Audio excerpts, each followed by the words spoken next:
Yeah, you look like you just woke up. 3, 2, 1, and back again. Lightbearer Podcast. Let's get it on.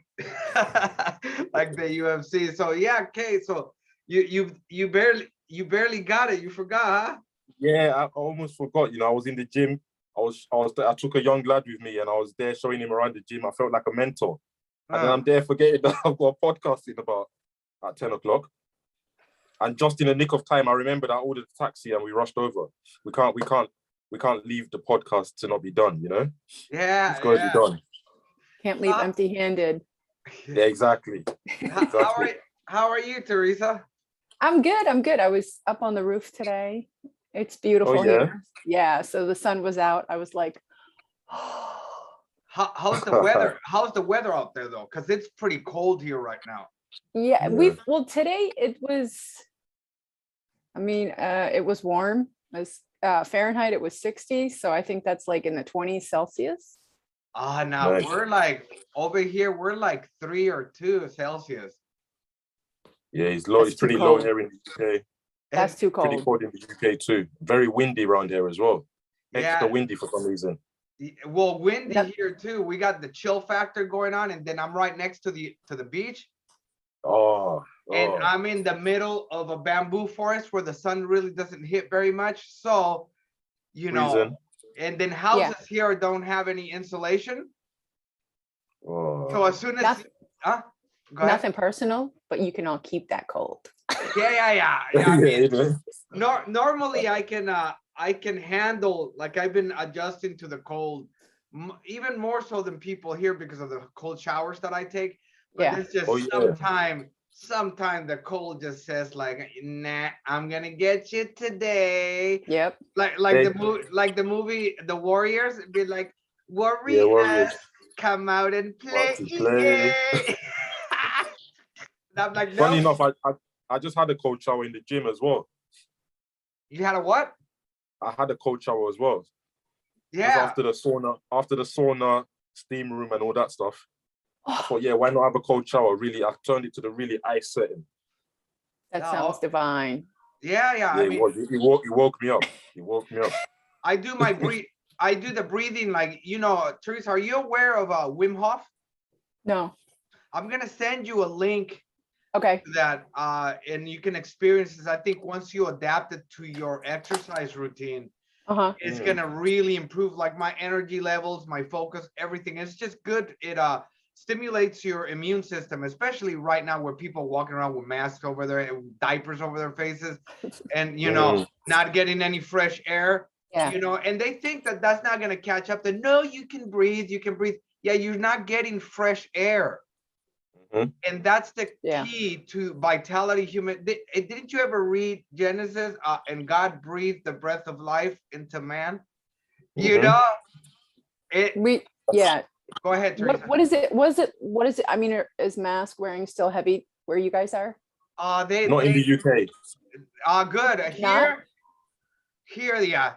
But they don't. It's not like back in our countries. Like, if you don't wear a mask, people aren't gonna. Because I don't wear them at all, even on the trains, in stores, anywhere, unless they ask me to. And then, because they do ask you kindly, and if they ask me cantankerously, I just walk out of the establishment. But, we try to avoid, like, altercations here. I just go somewhere else. It's not my place of business, and I'm not really a customer until once I buy something.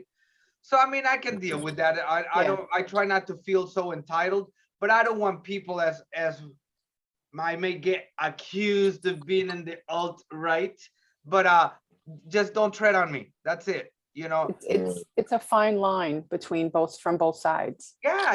And you got to see it, but I just refuse to live all freaked out now. And it's like, look, it's not going anywhere. All colds, they're all permutations of colds and flus, and the more that's right, the more you live in that bubble, you just weaken in your body. And so what I'm doing with this, the Wim Hof, is oxygenating my body, my system, through hyperventilation, excuse me, and breath retention. It's very controlled. I mean, and it's pretty intense. Yeah, dude, I've been doing it like nonstop. I do like 2, at the most 3 times, but I get my cycles and I'm up to 3 minutes. Before, like I would start off at the 3 seconds, 30 seconds where you do 30 rounds of deep breathing, which we're going through the mouth of not forcing it out, but bringing as much air as possible in, Teresa, and just letting it out, and just releasing, not forcing. And then on the 30th breath, you take a deep breath, release it, and then you start by holding your breath for 30 seconds, which is fine. That's beginners. Then a minute and a half. Now I start off with a minute and a half, bro, and go to 3 minutes. I have to catch up with you, mate. That's a lot. That's a lot what divers do. Yes. They train for it. I think the most that they've ever done is 7 minutes. Yeah. Oh, Pete, the record's gone higher than that, but has it? I think some bloke did like 10 or 12 minutes. Okay, because there was something on we have a show here called 60 Minutes, and they had a guy on a while ago, and he was diving, and they were talking about exactly that, and like going down. And I think he was maybe he was in Mexico, in a not in a cenote, but something similar. And he went really far. It was really deep, and he went down, and he'd been training for it, and he held his breath a really long time, and they recorded him going down, and just one bubble would like come out. He made it. Yeah, that's insane. Yeah, very dangerous thing. I've read so many stories and watched documentaries of so many people dying doing that. It's crazy. Very extreme sport, that is. Yeah. But apparently it put you feel the most freedom that you could possibly feel on this planet in the deep ocean. Apparently, they said it's the deepest form of meditation available to us, but it's so dangerous to do it. Yeah, well, check this out. I just looked it up. It says right here, while some studies say people can hold their breath for 30 seconds to maybe a few minutes at most, Alex Segura Vendrell of Spain, the most recent Guinness World Record holder, held his breath for an astonishing 24 minutes and 3 seconds. How the hell does he even have brain activity? Is his brain even working at that point? He's walking around like this. He's not even walking. He's floating. Yeah, he's like floating. Yeah. Well, that's what I'm saying. What this does, it's very powerful. Like I have a friend. Remember Deanna? Oh yeah. Our guest Deanna. She's an equestrian. She rides horses. Out here in Japan. Anyway, so she's really into the outdoors and into meditation. And so I turned her on to Wim Hof, and I start training her right now. Of course, not for money because I'm not a professional, but I just tell her, okay, let's she's doing it. Yeah, she's doing it and she's loving it. So yesterday, she sent me a message and she's like, "Oh, it's so good." I'm like, "I know," and it gets you on that borderline where you just you're floating, like you said, Teresa. Yeah. But you got to be able to. You don't force yourself. You do want to experience that feeling, but you don't search the feeling. Euphoria. And and you don't push the feeling to where it's damaging to you. You know. Yeah. So because some people, it is powerful, and you can pass out, and then you can. You could rewire your body with all that stuff, you know. Yeah. But check this out. Where like Wim Hof says specifically, don't do this like when you're in the bathtub or anything like that, because it is powerful and some people pass out, and if you pass out in the bathtub, drown. Yeah. But check this out. So Deanna, and then we'll continue. Deanna tells me, yes, it's so good that I was driving and I was practicing. What are you doing, girl? God, what are you doing? She was driving. She's crazy. That's driving on a dangerous road. Yeah. That's more than drink driving. That's heavy drink driving. She's really dedicated, but I mean, God bless her heart, because she didn't know it didn't click in. I was like, nah, it's dangerous. No, she's quite interesting. I see the post that she puts on Facebook. She's quite interesting. I like the stuff she does, you know. She is she's a very interested, very curious, and very spiritual, very kind lady. So when you come, if you decide to come back on again, Teresa, I'd like to have both of you together because she's really into yoga also. Sure. Oh, cool. And Okay. yeah, and her English is quite good actually. Is she Japanese or Yeah, where's she's she from? Japanese. Yeah. Okay. She's a friend of mine that I met her with my wife out here in a tea shop. And nice. This gentleman from Philadelphia actually that's been in Japan for 36 years. Okay. So wow. Yeah, he was interesting too. He was interesting. Yeah, he was a professor. He was on the podcast last week, wasn't he? That's the guy that was on the podcast last week. Yeah. He actually had a lot, very intellectual man, you know. Quite. Do you fancy reading, Teresa? It depends what it is. What kind of books? Real life. Yeah, I like real life. What, I'm not really what authors are you into? Oh gosh, I haven't read anything in a really long time, but I don't have one in particular. Okay, what's your favorite title? What's your favorite title that you always go back to?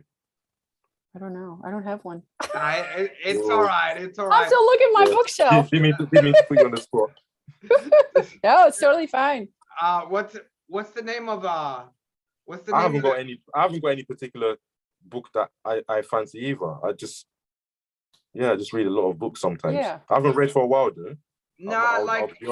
I'm talking about like classic books like Fisher in the Rye, Catcher in the Rye, Catcher in the Rye, not Fisher in the Rye, Catcher in the Rye, because I was thinking about The Old Man in the Sea. So I was thinking about Fisherman, The Old Man in the Sea, Ernest Hemingway, For Whom the Bell Tolls. I like Henry Miller, Bukowski, Honestly, Tolstoy. One of my the bookcases are in the other room, but probably one of my favorite books that I read a really long time ago, and it's just morbid, was Fight Club? No, you know who Nancy Spungen is? No. Sid and Nancy. Sid Nancy. Nope. Sex Pistols. Oh, that's right. Okay. Sid Vicious. Sid Vicious. Okay. Her mother wrote a book about her. Nancy's mother wrote a book. Yes. I like that book. That's one book I really like. His name was Nancy? No, his girlfriend was Sid and Nancy. Sid Vicious. Okay. And Nancy. I wasn't aware of his lady's name. That was the one that he killed her. He killed his lady. He killed his lady. Was it an accident? Why do women always like crime investigations? Because they're I've dark. noticed that. Yeah, women love that stuff, don't they? They're dark. I like other books too. I like other books. I mean, Catcher in the Rye is a great story. Yeah, teenage angst. Yeah, but I also like Lust for Life about Van Gogh. I like art books. Yeah, that's books that will challenge and help me emotionally and mentally. I like. Yeah, that's good. I like reading the classics too. Not all of them, but I like more prose style writing. And that's something like I was talking to Ron was the guest last week, and why Hemingway was so famous or why he became so popular. It was because he made literature available, accessible to the average folk with simple language. Yeah. So who cares? Well, I get the art of using a well-educated vocabulary, However, language is about communication also. And if you have a point and you want to benefit humanity, you want humanity to benefit from it, you want to communicate that. And if you can't communicate that with a simple language, then what's this point of your awesome education? What, you forgot how to say hello? Yeah. Yeah. They find different ways to say simple words, and it's almost like they're putting certain people out of their readers list, if you get what I'm saying. Well, it's if you're using all these big fancy words, there's only a selected few that can read it. It's kind of like you don't understand. Yeah. Yeah. It's a I'm type so of smart. it's a type of jargon I find for some people that signals like I'm part of this group. And so each group, because jargon is a type of slang. The slang is jargon. Mhm. And the thing with jargon is that jargon constantly evolves, so it's not a stable language, whereas in language has to be stable so other people can learn. But the beauty of simplicity in words, and that's what Hemingway did. Like I told Kay last night, he'll start off a book like the man looked out the window, the sun was warm, he was happy. Like that's beautiful. Yeah. And you can figure it out instead of as thou entereth the roometh and It's such an eloquent style, and it was so vague, and it was so, these words, man. It was so gracious in his stance. What's the meaning of all this, man? Yeah. Just make it simple, Yeah, so how's simplicity your goes a we long don't way. we don't want to crack our brains too much when we're reading the book. You know what I mean? Yeah. Or reaching for the dictionary every 2 seconds. No, but unless that's what you're looking for. Yes. Because if that's what you're looking for, it's out there. Because I do look for that sometimes. Yeah. But to be able to switch back and forth, And it's also valuable. It's also valuable to have a good vocabulary as well. Right. So I think if you walk away thinking about something, whether it's, in a book and you're like, I don't know, you want more at the end, you're like, that's it.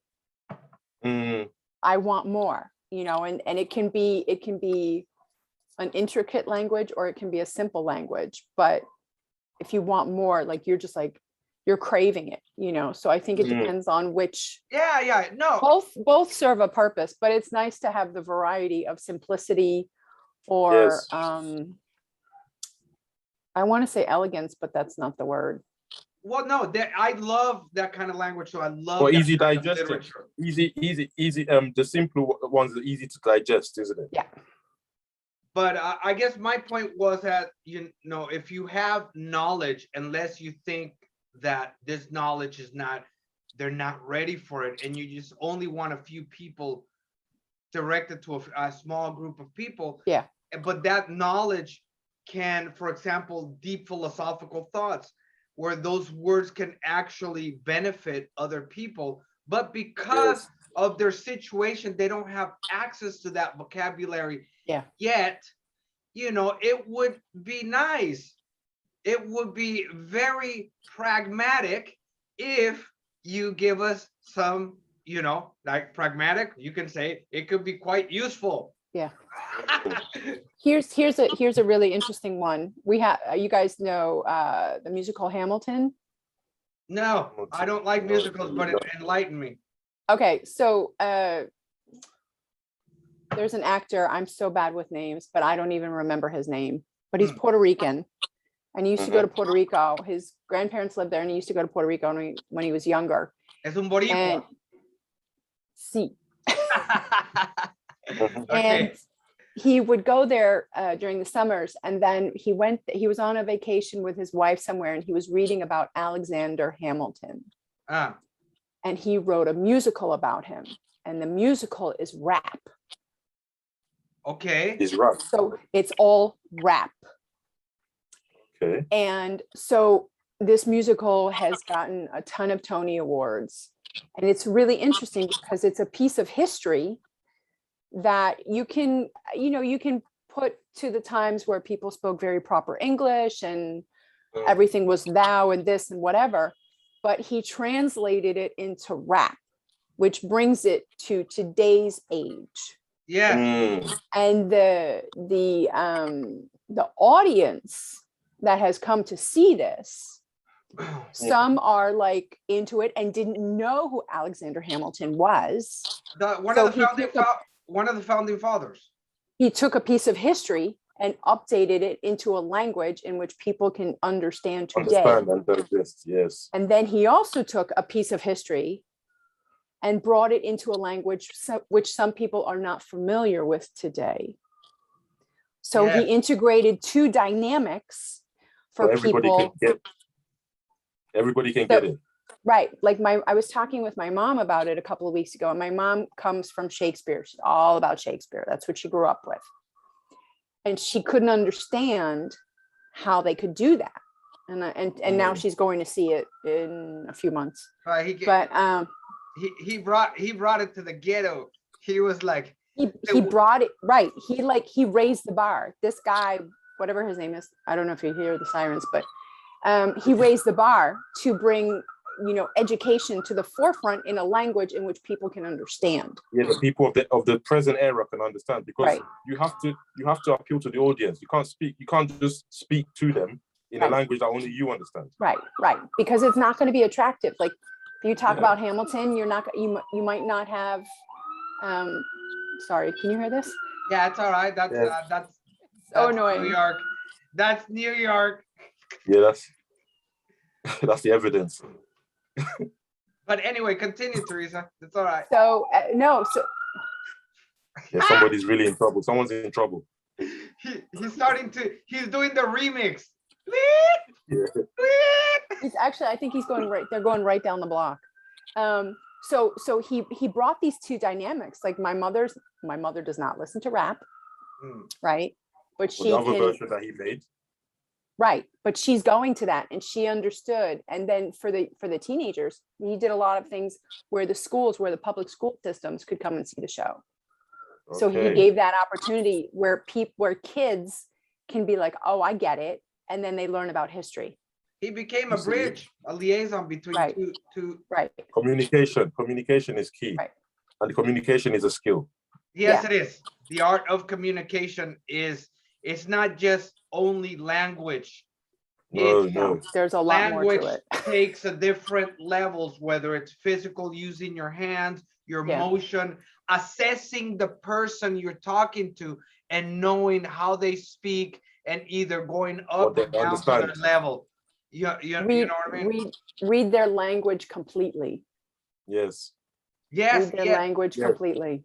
Well, where I access my old English is the King James Bible. Okay. Yeah. I still read my Bible, even though I have a filthy gutter mouth sometimes. It is what it is. It's just me being an old stoner rocker from the days, but I got to watch myself, because although I can switch to very proper English, I remember once I went to this interview in Japan, and I was like speaking blah, blah, blah, hitting all the words, the vocabulary was bumping and stuff, and fuck came out.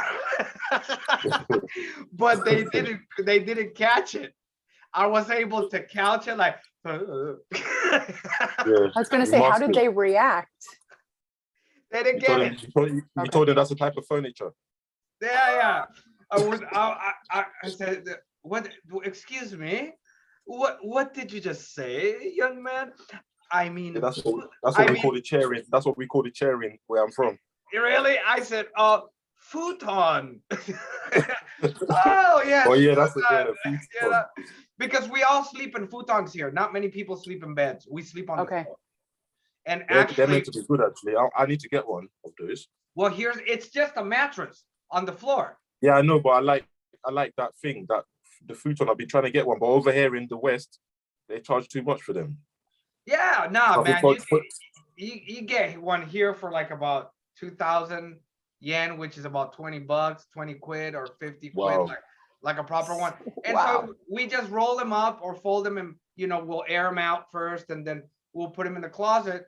And so there are beds here, and people do use beds, but for most it's just futons, man. We sleep on because they're good for your back. They're really good for your posture and your spine.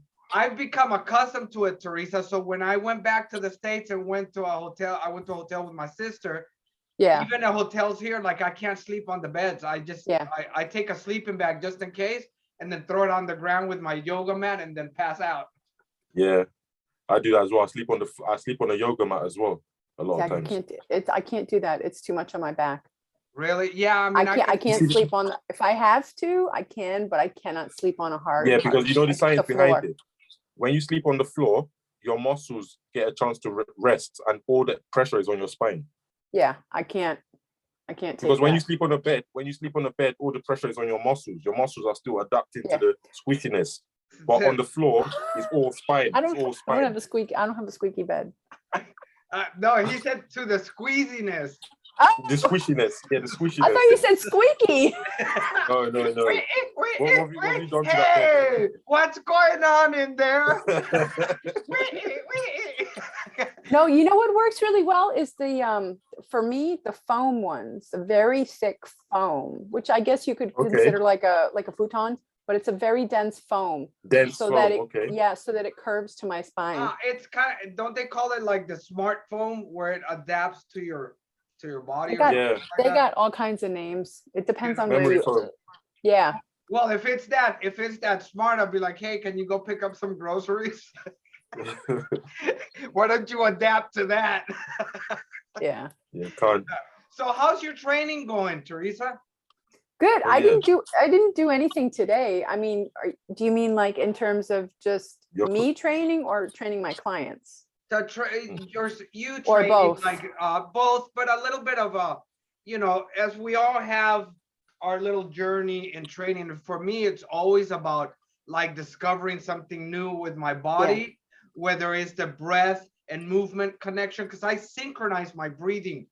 I'm really, really focused and anal retentive when it comes to the breathing. Mm-hmm. It's very important, and it really, really it irks me, or it's like, wow, when I see people lifting something or exercising and doing this.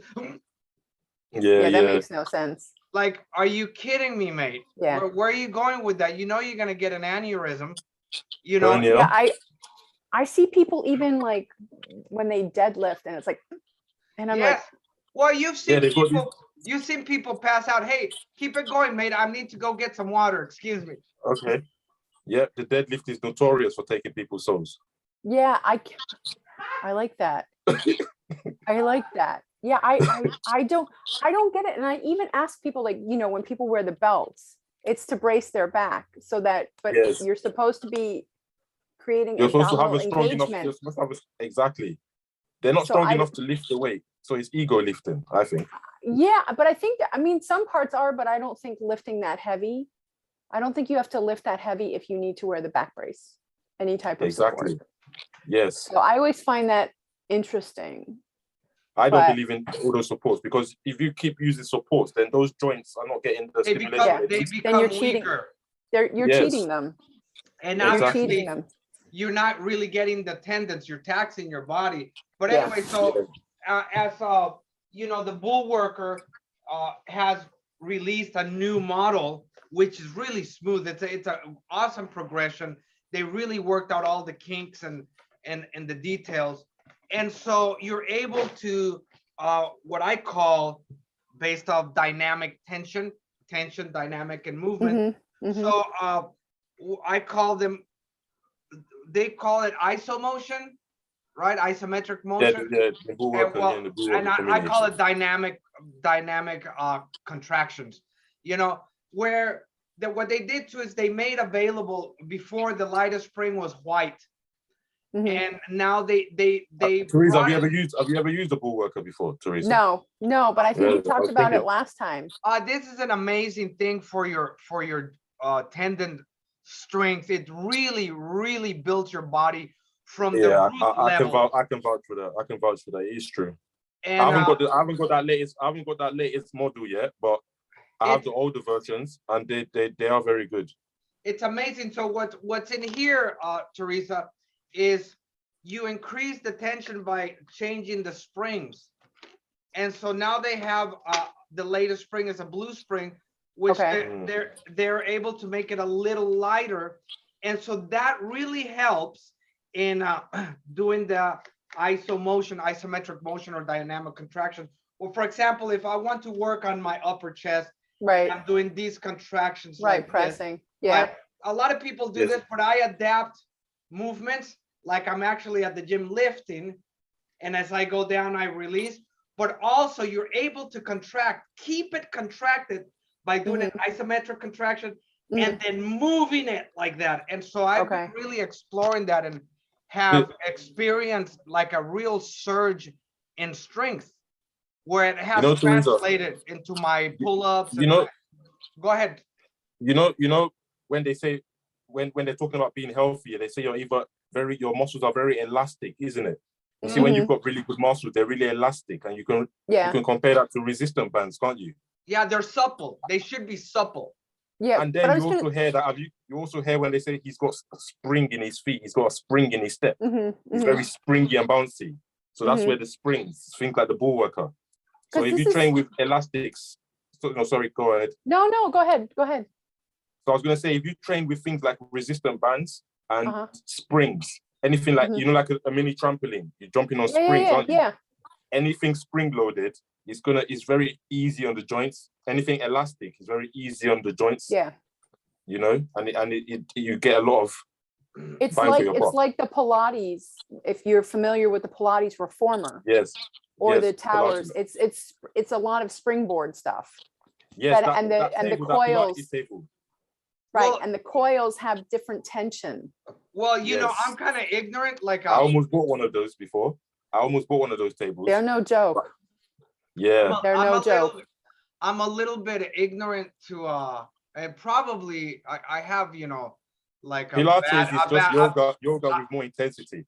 Yeah, there you go. Because I just hearing the name gets under my skin because it's like it sounds like a trend. Oh, I do Pilates. And so Pilates is actually quite good, you know. So, but explain to Teresa. That's the stereotype. That's the stereotype of it. But the guy, Joseph Pilates is German and created it in the 1920s. And the reformer was designed for people who were in the hospital, who needed to work out. Yes. Couldn't work out, who were bedridden.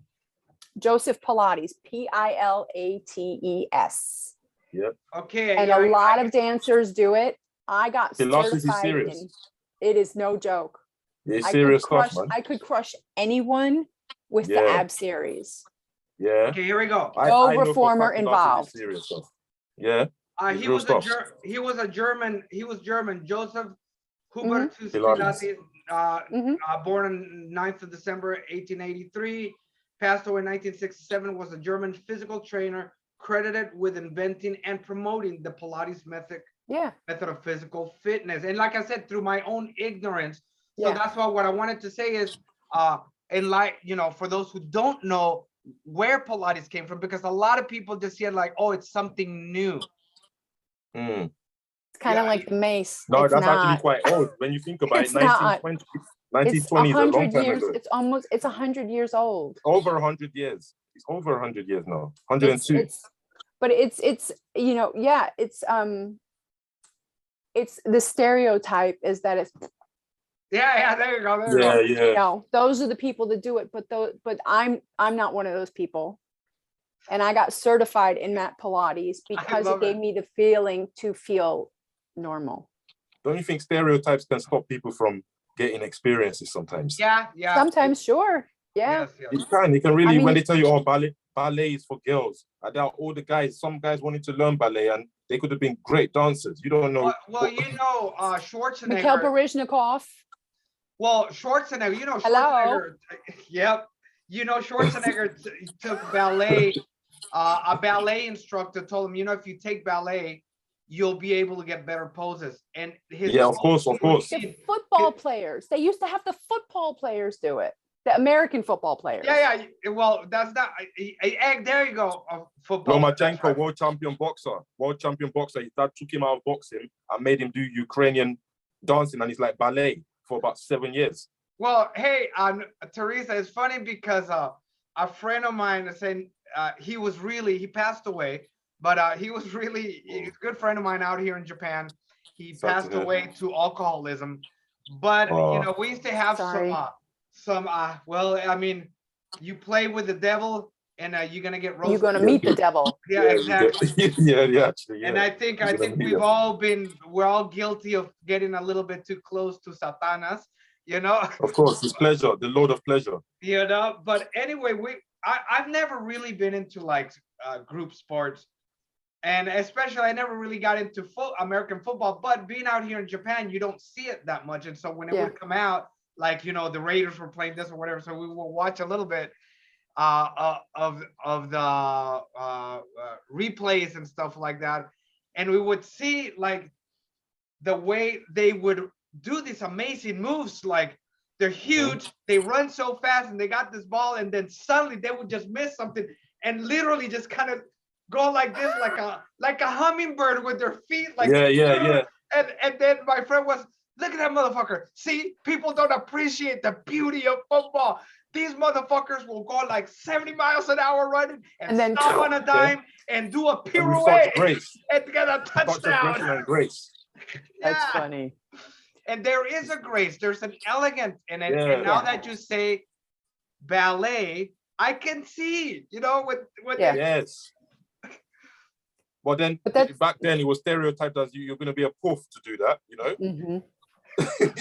And then a lot of people missed out on that opportunity just because of stereotypes. Yeah, you know? Because they believed the stereotypes. Yeah, that's true. Because some people just done it regardless. Some people did it in spite, and they just didn't care, and they were just being themselves, you know. And they you know, this is like with scoliosis and everything, you know, this is the grace and the glory of social media, that we have people to connect with.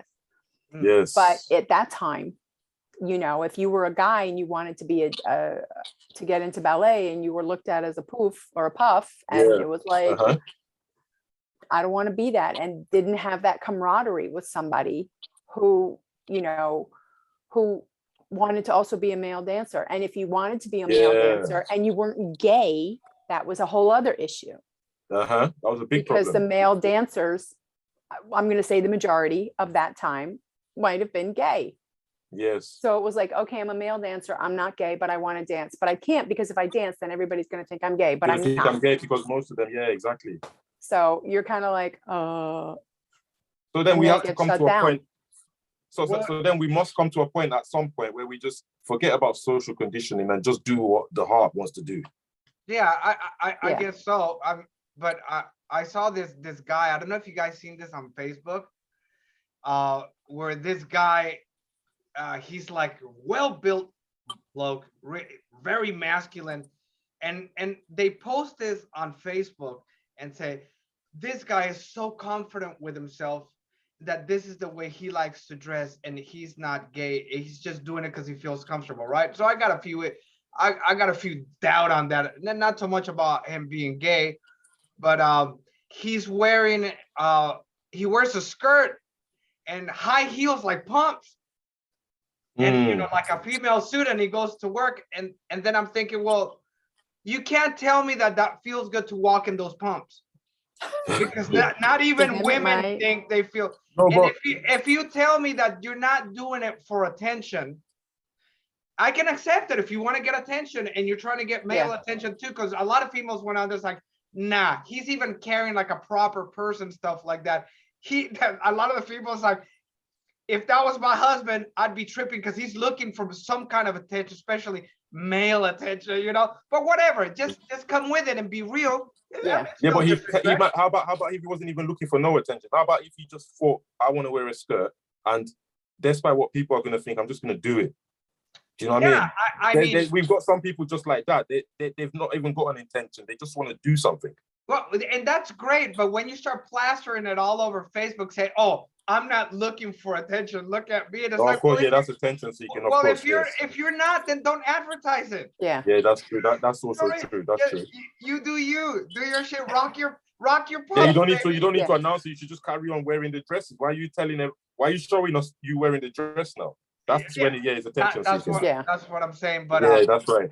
But anyway, going back to the what I asked you, Teresa. So your training, do you feel like recently it has evolved? Have you made discoveries? Oh yeah. So I've been, I don't know, Kai, if you saw it, I've been flipping the mace. Yes, I've been watching. It's been so great. Like I just take it and oh shit. You turned into a magician. You turned into a magician now. What's that? You've turned to a magician with the mace now. Like I'm just, you know, like I'm not afraid. I just take it and I just go, and I have whatever music I'm listening to, and you know, I'm just not afraid. And like I banged my arm the other day, and I was like, whatever. Okay. You know? So since you started doing that, where are you feeling? What new movements are you feeling in your body? Because you must have unlocked some new movements if you're doing new tricks with the mace. Yeah, How is think it just improving your condition? the grip, I can't talk. The grip, you know, like when I let it go, and then the wrist vulnerability is getting better and stronger. Yes. Because I'll flip it and then I'll catch it upside down. In a vulnerable position, yes, yes. So you're gonna have to handle the torque from there. So I'm internally rotating, catching it, and then bringing it up. Yeah, I get that. You know, and I'm just like, I mean, I did it the other day and I posted it on Instagram, and at the end I was smiling, you know. I bet you felt that in your elbows as well. I didn't feel it in my elbows. My shoulders, traps, and my wrists. Those are the main parts. The areas of getting stimulated. Yeah, but it's you know, like I did it with the mace, and then I practiced it with the club, and I would catch the club, the handle of the club upside down, and the weight was, you know, at the bottom. Yes. And this was only the 10-pound club, so it wasn't terrible. But like I would just catch it. Yeah, but that's internal rotation. And then I would bring it up, but I would also let it go and then grip it. Again, catch it in midair again. Yeah. And that is like, I'm on, it's almost euphoric when I do it. It's the same space as when swinging blindly. Just closing my eyes and doing 360s. And I was looking for something out here. You're talking about the grip, right? And there's this famous strongman. He already passed away. I forgot his name. Maybe you know, Kate. He used to hold these. He was famous for holding these sledgehammers that were really famous. Oh, heavy. What the Swedish guy? He lived with the blonde hair. Yeah. What was his name? Oh, what was his name? Oh my God, he was very popular. Hold these hammers so heavy to like an inch or half an inch to his forehead. He was a Viking. Really? He was from the Viking country. The big blonde hair guy. Yeah, He was. I know exactly who you're talking about, and he's dead. Yes. And what was you going to say, Teresa? I was thinking the Flying Dutchman, but that's not him. No, the Flying Dutchman. His the thing about these strongmen or the kind of training that we do, at least what I do, because I haven't frequented a gym in a long time. Yeah. And so for me, like my training becomes almost like that guru type or meditative, you know, journey where once I'm training, don't bother me because this is sacred. I'm going through a discovery with my body, and that's how he did his training. He had like this little training cave with all, and his wife knew. Everybody knew that when he's training, you didn't bother him because he was. I'm the same, and I don't mean to be rude when I do that. When I'm training, I've got my neighbors talking to me sometimes, and I'm ignoring them. But I'm not trying to ignore them. Yeah. But it's just like you can't take me off this focus. You can't do that. I had that today when I talk. Yep. Sorry, go ahead. Sorry. No. I was gonna say I had that today on the roof. I was just experimenting with movement and spinal rotation and T-spine. And thoracic spine, yes. Yeah, and it was great. Like I was just on the roof and just rolling and doing some Pilates. He's not no proof stuff, no. I like the way she said that. Yeah, you know, some people Pilates is like Pilates. Yeah, I like I said, I mean, I got certified in mat Pilates so that I could feel normal. That's great. With the limitations, and I was just like, you are normal, Teresa. You are normal. I'm my normal, you know. I'm my normal. Yeah, but anyway, you're the roof. You're experimenting. Yeah, I was doing it. It was great. I had my tunes. What weight are you? Today was just body weight. Okay. Today was just me. Okay, just meditate. So that's sort of like isomotion. It's almost like Tai Chi. Yeah, Slow, yeah, it's it's amazing. zen. Yeah, it is amazing. So how's the training going with your clients? You know, what kind of clients are you working with? And let me know maybe some breakthroughs where you have helped some people like reach that. So I have so the MACE community with my clients is growing, which I Yay. love. Yeah, I Yes. love it. And it's some people are fused, some people are not. But there's one woman that I work with, she's older and she uses the clubs and it's helped tremendously with her arthritis. Wow. And then another woman, she just got her MACE and we worked in person a while ago. And then she was on vacation and she's at her house now. And we just worked with the MACE and like her grip strength, she felt right away, you know, and we're starting out with the MACE and I'm just so proud, you know, and I'm so honored that I get to be part of their story and their journey with the MACE, because it's like. Well, I did that with some guy here, a teacher I used to work with before I retired teaching. I was working at this high school. And so I would, teachers would go sit in the teacher's office and I still had like an hour and a half to even get started. All my lesson plan, everything was done. And I wasn't about to just stay in their mask with the shields on the tables and the hot air. And I was like, ah, fuck this noise.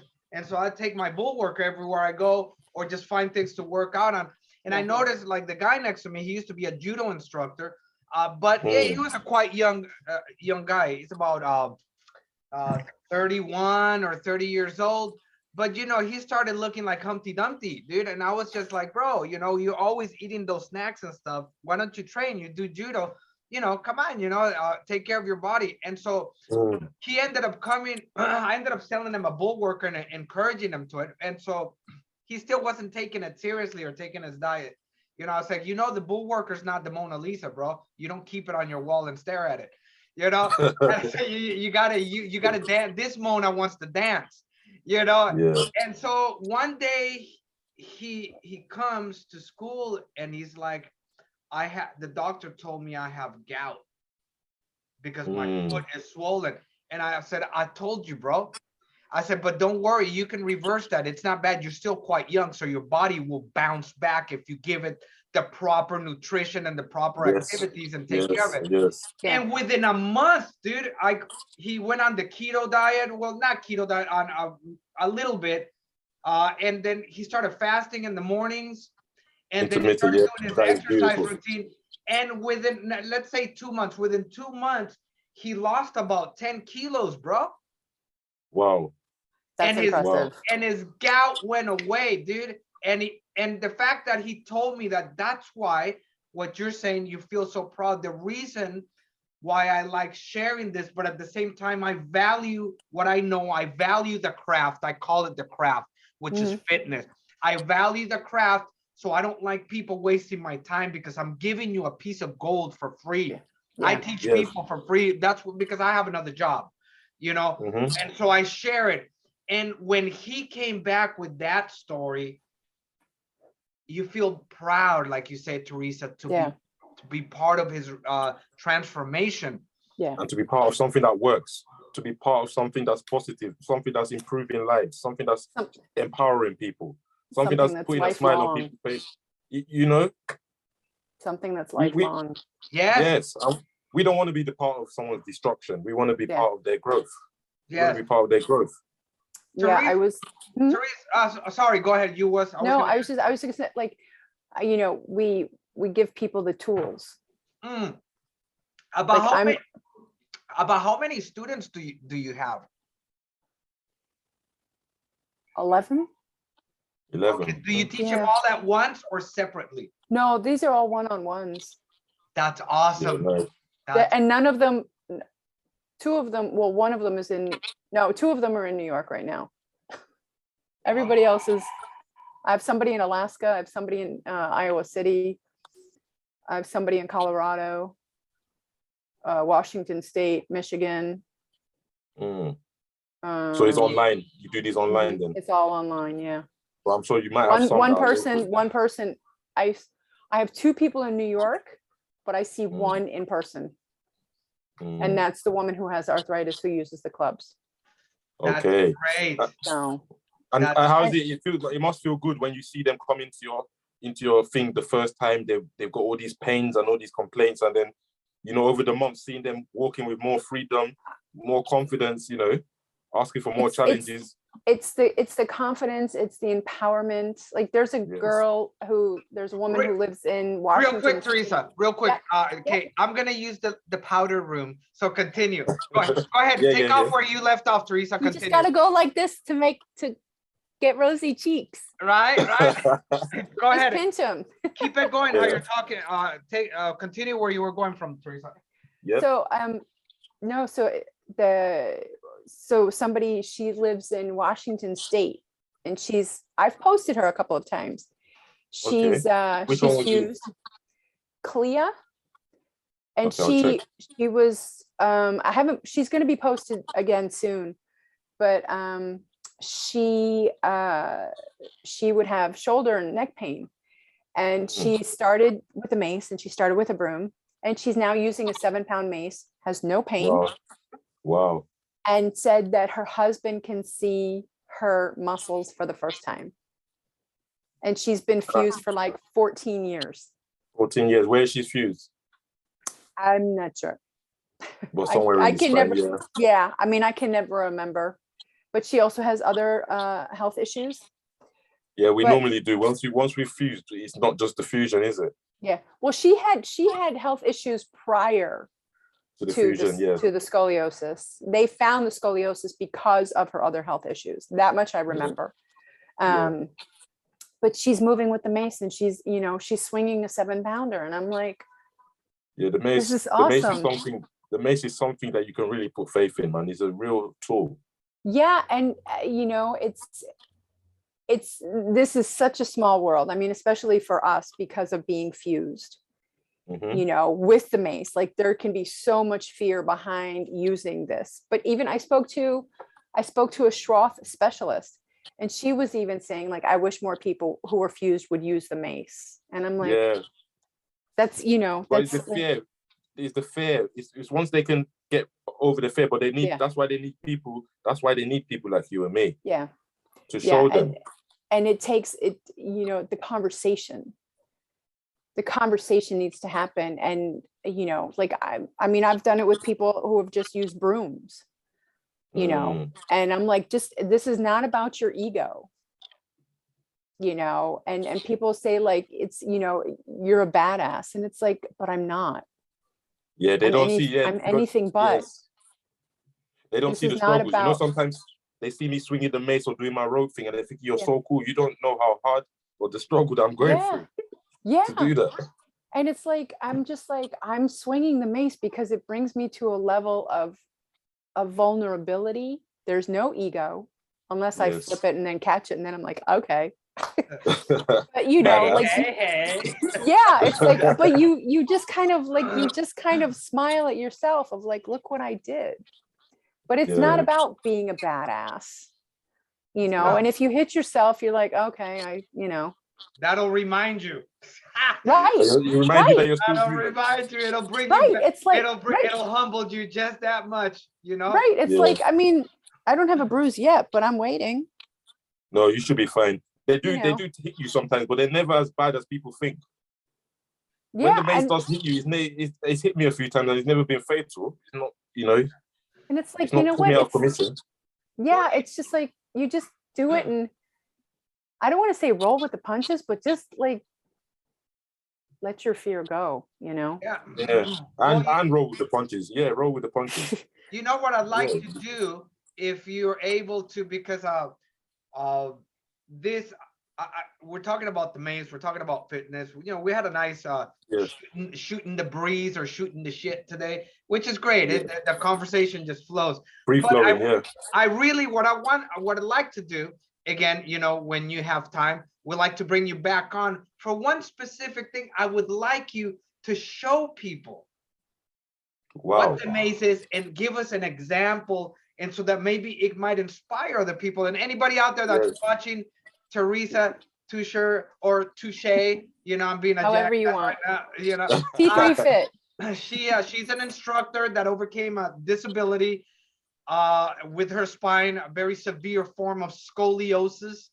Yes. And she had to get her spine fused, which that's going to be difficult to move. And And yet she's Yeah, still you- kicking ass. Still she kicking can ass. she can swing a Thank you. maze, and she's also teaching others. So there's no excuse. You get out there and do your stuff. And so anybody Yes. seeking to learn, she can teach you online. Look her up on Facebook. You know, find her Teresa Instagram. Toucher. Instagram. She's definitely on Instagram. I'm definitely, I'm even on TikTok. Oh yeah. She's Oh, yeah. TikToking. She's everywhere. She's current. She's current now. She's with the current trends, man. She's also, Yeah. well, she's got a teenage daughter, so there's reasons I need to be on She's got certain it. things. Yes. Baby, she's got it. Oh, my TikTok. Oh, my TikTok. You got They're it. all on it now, man. They're all on it. Even my TikTok, son's already YouTube, getting on it. Instagram. Most of the stuff is on Instagram or TikTok. Yes. Well, So- we'd like to have you back for that specific purpose. We That's have quite a interesting actually. Just for a demonstration. demonstration, and you can, so people actually know what the maze is. You can say a Yeah. little bit again with the history, your Sure. history with it, very concise. And you can, just like you did, you enlightened me about the Pilates thing. Man, if it's German, you know it's good quality. Those Germans Feldenkrais. build stuff. Listen, It's Feldenkrais German But as then you have to say it, Josef Pilates. Yes. well. So sagt man das. So sagt man das. And you have How to about Feldenkrais? Feldenkrais is how they say it. Wait. Feldenkrais. Kreis. Is that German? Kreis, yeah. It's Kreis. Yes. It's, wait, how do you spell that? Feldenkrais is meant to be like this method for posture. Yeah, I can't remember how to pronounce the first part of it. Feldenkrais or something. But Kreis, Felden, no. Kreis. Kreis, like crap. So, Okay. crap. Oh, Ach du Scheiße. I love it. We're So gonna, sagt man das, aber ach du Scheiße, ne? we're gonna get crap over this or whatever. We're having a good time. Well, we've come to that end, to that part of the Come show. to the end already. It was great. We're shooting today. the breeze. Yeah, we're Yeah. shooting that breeze, dude. It was a breeze by. Just like the fire engine, right? Yeah. Yep. Yeah. Well, today was a great conversation with Teresa Toucher again. Look her up on Instagram, on TikTok. She's TikToking now, so it's a Yeah, we'll leave a a link in the description. We'll leave a Yeah, link in the description. Yeah, We'll leave it's that T3 link in the description. fit. No, yeah, say it. It's T3 FITT. It's the On same Instagram. on both. It's the same on Okay. Instagram and TikTok. Okay. Okay. T3 FITT. So yeah, let's get her on here, and we can all share. Like, you can share the maze, I can share the bull worker, and then we'll talk about how they are connected in some ways, or how they can help with each other's training. And then Yeah, but you just did it, brother. You just did the rotations. This is You like see, Vogue. your hands are rotating, rotational movement, and we can, exactly. No, you didn't. Like, right? And don't forget to suck the cheeks at the end. And we can inspire some people to Yes, definitely. get off, Definitely. get off the couch, get your body movement, because it's a Yeah. beautiful machine, it's a beautiful creation, and it's a Beautiful. beautiful gift. It doesn't belong to you. You didn't make it. You're That's true. borrowing it. So treat it It's a gift. like, It's a gift. exactly. And as long as you can move, keep moving. Exactly. Yes. There's going to be a time where you might But not you be able can't to move. move. Shit, I'll Yeah. work. And then we call that time death. Yeah, or if I'm like that, I told my wife, I'll roll myself off the bed and then just roll and shit, dude. Because Yep. I can't sit still, man. You I don't like can't it. not Yeah. move. Yeah. Yeah. I It's It's I not did life. a Life is movement. I did a podcast with my mom, and it was about, I'll just interject on this quickly, with me having scoliosis and what her story, what it meant for her. And then with my daughter having it, and what lessons wow. she learned. Yeah, what lessons she learned along the way. And she talked about when I had surgery that, you know, getting me dressed and rolling over and how to get dressed and how to put a shirt on and how to take it off and all those things, and just keep moving, just keep moving. Yep. And so, ladies and gentlemen, there is no excuse. No excuse. And through these conversations, we come together and we create friction that creates heat and eventually gives the light so that we may bear it upon the world. Peace and love. Teresa, you're awesome. Let's schedule that and let's have an explosive, illuminating, and beautiful podcast to share with these people, and hopefully turn some more people onto you, because they need to find you, and you need to you need to get new Padawans, you know. That's true. That's true. More people to be saved. More people to be saved out there. Yeah, you know, if we've got a journey to tell and people are willing to listen and ready to listen, then we're willing to share it. Yes, and sorry if we got excited and talked over you a little bit, because today we're just excited to have you on and we're just bumping. Yeah. It's a pleasure to be here. It's a pleasure to be here. Yes, it's a pleasure to have you, Teresa. Anytime. Thank you. It's a pleasure. I have a good time with you guys. A big hug to my New Yorker, my New Yorker, fellow New Yorker. I am Puerto Rican. Yo también. Oh, really? ¿Hablas español? No. Oh, okay. Bueno. Puerto Rican, German, Spanish, and German. Wow. Swiss German. I'm Colombian and Puerto Rican. You're simple. Yeah. Well, I got some mixture in between there, you know, because then you break it down. Pero no, yo hablo español muy bien. You guys are leaving me out. I'm the only singular here. Nigeria. I was good. See, that's simpler. That's as simple as it gets. Oh yeah, simple. Yeah, simplicity. Boom, Yeah, done. keep it simple. If you're gonna talk about pure race, there you go, bro. Rock on, We could look at it that way. Right. Anyway, guys, until the next time, and as my lovely friend here, Teresa, would say, touche. I love you, girl. Toodaloo. Bye-bye. Ciao. Bye. Okay. I have a class coming up right now online. So I got to get ready for that. I will send you a message later or get in touch with you when you wake up. Okay? Yes, no worries.